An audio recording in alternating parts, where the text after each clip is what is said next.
Bonjour et bienvenue sur le podcast Murmuréquin.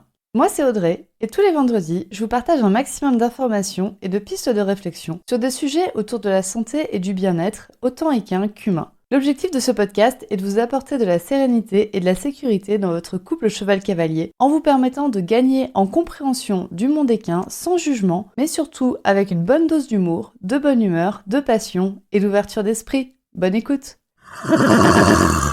Bonjour à toutes et bienvenue dans cet épisode dans lequel on va parler des chevaux qui vivent au pré, dehors et qui ont plus de 15 ans.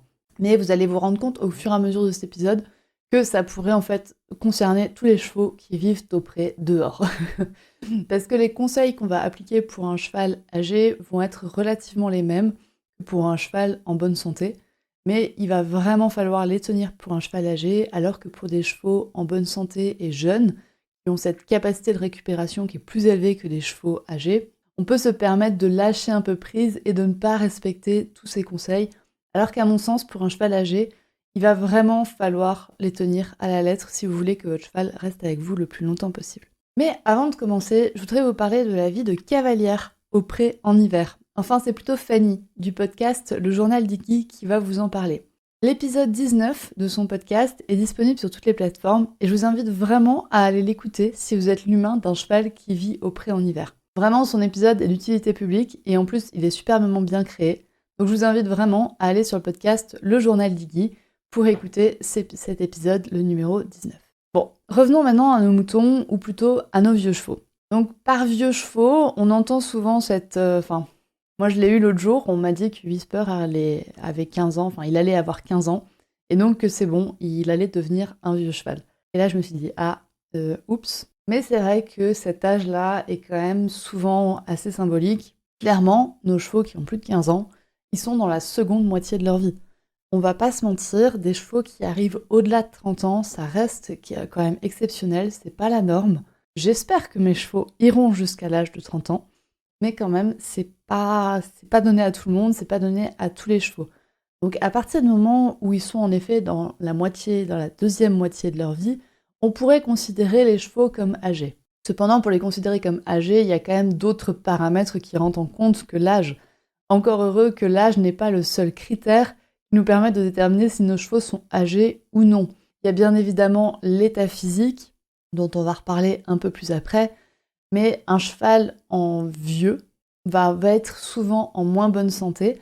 Et pour moi, le gros critère, c'est la capacité de récupération de votre cheval quand il lui arrive quelque chose. C'est-à-dire qu'un cheval qui perd l'état au pré en hiver, c'est assez classique. Ça ne devrait pas arriver, mais ça arrive.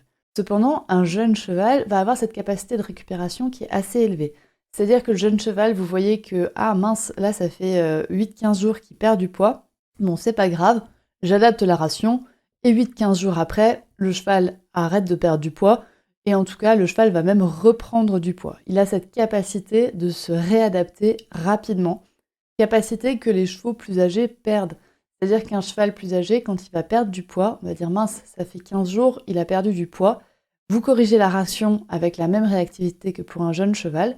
Par contre, le cheval âgé, il va vous falloir 1, 2, 3 mois pour réussir à le remettre dans un poids de forme. Pareil, quand il y a une pathologie, c'est des chevaux qui vont récupérer moins vite, qui ont des capacités de cicatrisation qui diminuent, et c'est totalement normal avec l'âge. Donc c'est sûr qu'il y a des points négatifs à avoir des vieux chevaux, mais il y a quand même d'énormes points positifs. C'est toute la sagesse et toute l'expérience que ces chevaux peuvent nous apporter. Ce sont vraiment de super conseillers à mon sens. C'est des chevaux qui ont déjà vu beaucoup de choses, qui les ont marqués ou pas, mais qui sont toujours là et qui sont toujours heureux d'être là. Donc je trouve que les chevaux âgés, ça a vraiment une présence qui est très très différente des jeunes chevaux. Et ça va nous apprendre à vraiment nous poser et à faire une introspection sur notre vie. C'est comme s'ils nous prenaient et qu'ils nous disaient « Bon bah allez viens, on va faire le bilan de ta vie. Qu'est-ce que t'en penses ? Et maintenant tu restes dans l'instant présent, tu ne juges pas ce qui s'est passé. Regarde juste ce qui se passe maintenant, on se préoccupe plus du futur. » Et je trouve que les chevaux âgés ont vraiment cette capacité-là, et c'est pour ça que j'adore aussi ces chevaux d'un certain âge.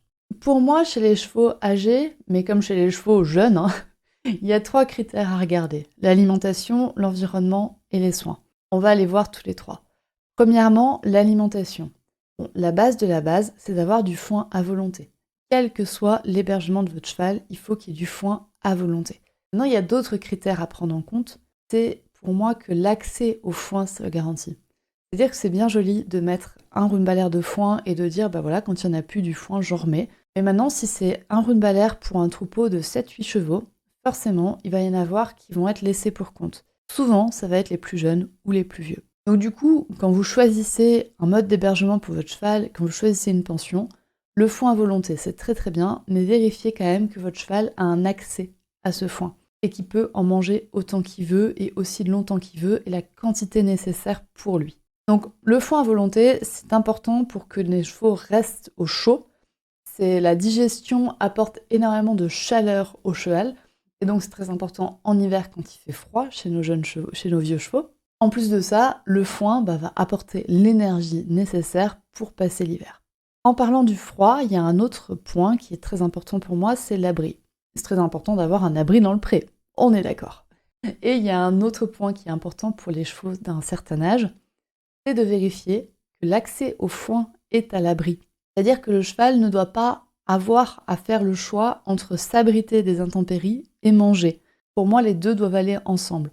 Le cheval peut avoir le choix d'aller manger sous la pluie, ok, mais il doit pouvoir avoir le choix de manger à l'abri, pour justement apporter une protection complémentaire pour le froid. Je l'ai vu chez beaucoup de chevaux, forcément, si on leur laisse pas le choix, s'il y a l'abri d'un côté, s'il y a le foin de l'autre, ils vont manger, parce que c'est ce qui est le plus important pour eux, c'est ce qui va le mieux les maintenir au chaud, et c'est ce qui va leur apporter l'énergie nécessaire. Et du coup, ils ne vont pas se mettre à l'abri, et donc ils vont plus facilement attraper froid. Si votre cheval ne peut pas avoir accès à du foin à volonté sous un abri, il va peut-être falloir passer par la case couverture. Et vraiment, je vous invite à ne pas hésiter à couvrir si vous voyez que c'est un dilemme pour votre cheval entre l'abri et le foin. Si c'est un dilemme pour lui, s'il est obligé de choisir et que ce choix lui coûte physiquement, on couvre. Il n'y a pas à chier. Il n'y a pas à réfléchir 150 ans. Couvrez votre cheval, comme ça il pourra manger à l'abri. Et c'est ce qui lui apportera la meilleure protection contre le froid. Les vieux chevaux ont des besoins beaucoup plus élevés en énergie pour se maintenir en état que des jeunes chevaux. Du coup, la couverture peut aussi être importante pour eux, pour éviter qu'ils ne gaspillent, entre guillemets, ses ressources pour se maintenir au chaud. Ces ressources énergétiques vont être très importantes pour les maintenir en état, pour maintenir leur métabolisme en état. Si leur corps n'est plus capable de fournir les besoins physiques nécessaires et les besoins en chaleur, on va apporter la chaleur grâce à une couverture. En parlant d'alimentation, c'est très important d'avoir une ration qui a été adaptée par une nutritionniste. Ce point-là est important pour tous les chevaux, quel que soit leur âge, mais pour les vieux chevaux, ça va être d'autant plus important parce que l'erreur va être plus compliquée à rattraper. Si vous remarquez que votre cheval perd de l'état, ça va être plus compliqué à rattraper chez un vieux cheval que chez un jeune cheval. Du coup, c'est important d'avoir adapté la ration avec une nutritionniste avant l'entrée en l'hiver ou le plus rapidement possible et d'avoir une espèce de petite roue de secours que la nutritionniste vous fournisse. S'il perd de l'état, tu rajoutes ça. S'il perd de l'état, tu fais ça. De savoir à l'avance pour réagir le plus rapidement possible. Voilà pour le côté alimentation. Pour le côté environnement, je vous ai déjà un peu parlé de l'abri, mais c'est important, comme pour le foin, que tous les chevaux aient un accès garanti à l'abri. Pareil, il va falloir des abris assez grands, potentiellement des abris paillés, pour qu'ils puissent se coucher à l'abri de l'humidité, pour qu'il y ait une différence de température, pour que leur température corporelle puisse rester au chaud, qu'ils n'aient pas à se coucher dans l'eau, parce que là, vous allez voir que vos chevaux ne se coucheront pas. S'ils n'ont pas d'accès à un endroit sec, ils ne se coucheront pas. Pour des vieux chevaux, ça peut être important qu'ils aient cette possibilité de se coucher, de s'étaler, des fois pour diminuer des douleurs physiques liées à leur âge, mais aussi pour qu'ils puissent dormir plus profondément et donc avoir une meilleure récupération et rester en meilleure santé plus longtemps. Et un autre point dans l'environnement qu'on a du mal à retrouver en hiver, c'est de garantir le mouvement du cheval. Souvent en hiver, surtout quand les chevaux le passent au pré, il y a énormément de boue, donc on se retrouve avec des chevaux qui vont stagner à un endroit. Encore une fois, chez un cheval plus jeune, ce manque de mouvement, c'est grave, on va dire, c'est à prendre en compte, mais chez un vieux cheval, ça va être d'autant plus pénalisant parce que son organisme va moins bien récupérer, c'est-à-dire que ses tendons et ses muscles vont devenir moins efficaces et que à l'arrivée du printemps, ça va être beaucoup plus compliqué pour lui de récupérer toute cette capacité musculaire et tendineuse. Et donc, ça va prendre plus de temps, ce serait un peu dommage pour lui, parce que s'il y a moins de muscles et moins de tendons, forcément, on va aller abîmer de l'os. Et c'est là où on va passer sur la partie soins, parce que quand même, la plus grosse des pathologies des chevaux âgés, ça va être l'arthrose. On va vraiment souvent retrouver, en plus de la perte de poids, mais ça va être l'arthrose.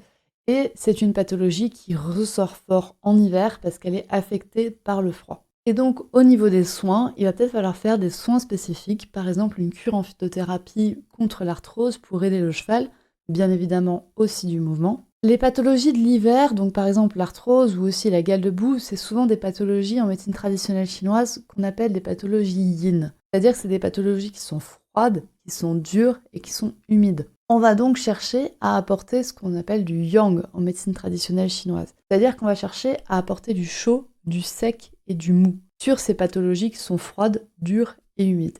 Du coup, par exemple, pour l'arthrose, ça peut prendre la forme d'un massage avec de la chaleur. On peut penser à des massages aux pierres chaudes que certains masseurs font, qui peuvent être un très bon complément pour vos chevaux qui souffrent d'arthrose. Et on peut aussi penser à des huiles qui sont chaudes. Je pense par exemple à l'huile de piment, à l'huile d'arnica, à l'huile de millepertuis, à l'huile d'hélicryse. Ça peut apporter de la chaleur aux endroits qui sont froids pour votre cheval, et donc ça peut l'aider à aller mieux. Donc vraiment pensez à apporter de la chaleur sur toutes les pathologies d'arthrose qui sont des pathologies froides, apporter du sec, bien évidemment. Donc encore une fois, si votre cheval a les pieds dans la boue et dans l'humidité jusqu'au jarret, il ne faut pas s'étonner que son arthrose du boulet, elle se révèle. Du coup, que le cheval puisse avoir les pieds au sec, c'est important pour lui.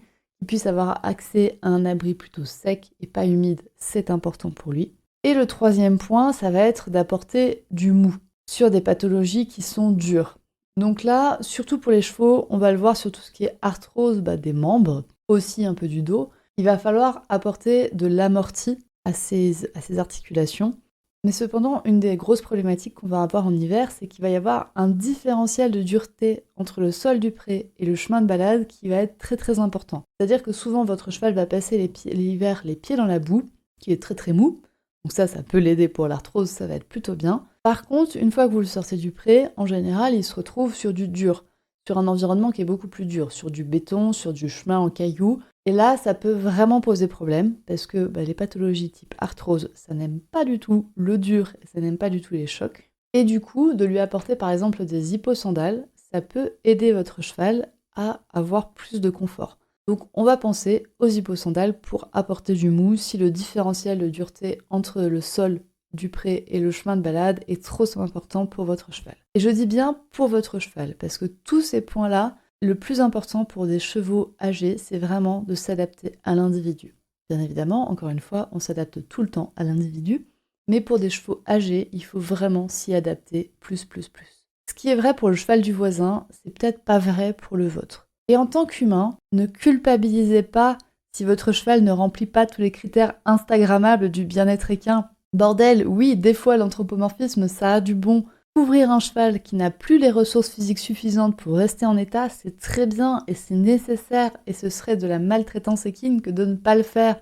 Parce que Instagram vous a dit que non, un cheval c'est fait pour vivre dehors et pas couvert, ok ? Donc non, si votre cheval a besoin d'être couvert, couvrez-le.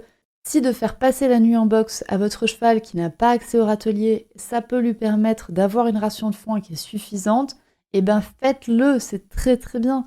Et si vous partez en balade à pied avec un cheval qui est raide d'arthrose, mais qu'à la fin de la balade, il devient plus délié qu'au départ, parce qu'il a bougé, parce que le mouvement a aidé sa pathologie, mais allez-y, go, et assumez le regard accusateur du voisin qui va vous regarder partir, et qui va dire « Oh là là, t'as vu, son cheval, il boite ?» Et puis, surtout, rendez-lui son regard à votre retour de balade à pied, avec votre cheval qui marche mieux qu'au départ. Je vous jure, c'est très très satisfaisant. Regardez-le droit dans les yeux et dites-lui, tu vois, je suis peut-être partie avec un cheval qui était pas bien, mais le fait de faire cette balade, ça a été que mon cheval va mieux. Et donc, j'en ai rien à foutre de ton regard accusateur. Et ça va être un gros travail à faire sur vous pour oser affirmer ce dont votre cheval a besoin. Je sais que c'est un travail qui est très très dur, parce que Whisper m'a fait prendre conscience de plein de choses. Pour moi, un cheval, ça vivait dehors H24 à poil. Et en fait, Whisper, il est couvert depuis, en général, je le couvre fin septembre, et il est couvert jusqu'au mois de mars. Et forcément, je me prends des réflexions de tous les voisins. Je me prends tout le temps la réflexion de « Ah mais pourquoi lui il a une couverture, il est malade ?» En fait, il n'est pas spécialement malade là actuellement, mais je le couvre justement pour éviter qu'il soit malade. Voilà, c'est comme nous, il y a des chevaux qui vont être plus frileux que d'autres, il y en a qui vont avoir plus besoin que d'autres, donc c'est important de le faire. Et honnêtement, je rêverais actuellement de pouvoir offrir une pension box paddock qui soit bien adaptée à Whisper, c'est-à-dire qu'il puisse aller au box s'il en a envie, mais en sortir quand il en a envie, qu'il puisse avoir une aire stabilisée, parce que le mouvement, c'est quand même ce qui est le plus important pour des chevaux qui prennent de l'âge. Mais ça, c'est impossible. Enfin, je ne l'ai pas trouvé en Île-de-France, dans un budget financier et dans un budget temps qui soit raisonnable pour moi. Donc, ma foi, mon cheval n'a pas ça. Mais honnêtement, revoyez vos critères de bien-être équin. Pour vos chevaux d'un certain âge, faites rentrer de l'anthropomorphisme dans vos paramètres et aidez vraiment votre cheval pour ce qui lui va le mieux. C'était mes petits mots pour vous aider à mieux gérer votre cheval âgé. On se retrouve la semaine prochaine pour encore plus de bons tuyaux pour vous aider à gérer vos animaux en hiver. En attendant, vous pouvez me retrouver sur Instagram, sur le compte @murmure.animal.shiatsu, et je vous souhaite tout mon courage à vous, les humains, qui avez un cheval qui prend de l'âge, un cheval qui développe des pathologies. Vraiment, vous avez tout mon courage et tout mon soutien. Vous faites du mieux que vous pouvez. Votre cheval le sait certainement. Donc, vous faites du mieux que vous pouvez pour lui. C'est ce qui est important. Et merci à vous de prendre soin de votre cheval comme vous le faites. Je vous souhaite une bonne journée et à la semaine prochaine. Et voilà, c'est la fin de cet épisode du podcast Murmure Équin. J'espère que cet épisode vous a plu. Si c'est le cas, n'hésitez pas à venir me le dire sur Instagram ou par mail. Vous pouvez aussi partager l'épisode à une personne qui veut en apprendre plus sur les chevaux. Et si vous avez envie de soutenir un média qui a comme ambition de propager le savoir au plus grand nombre et ainsi d'améliorer la vie de nos compagnons à crinière, vous pouvez le faire dès aujourd'hui en faisant un don sur le compte Tipeee du podcast Murmure Équin. Je vous laisse donc le lien de mon compte Tipeee dans la description de cet épisode et je vous remercie au plus profond de mon cœur si vous m'aidez dans le projet fou de ce podcast qui est de rendre le savoir équin toujours plus accessible pour tout le monde. On se retrouve vendredi prochain pour un nouvel épisode. À bientôt!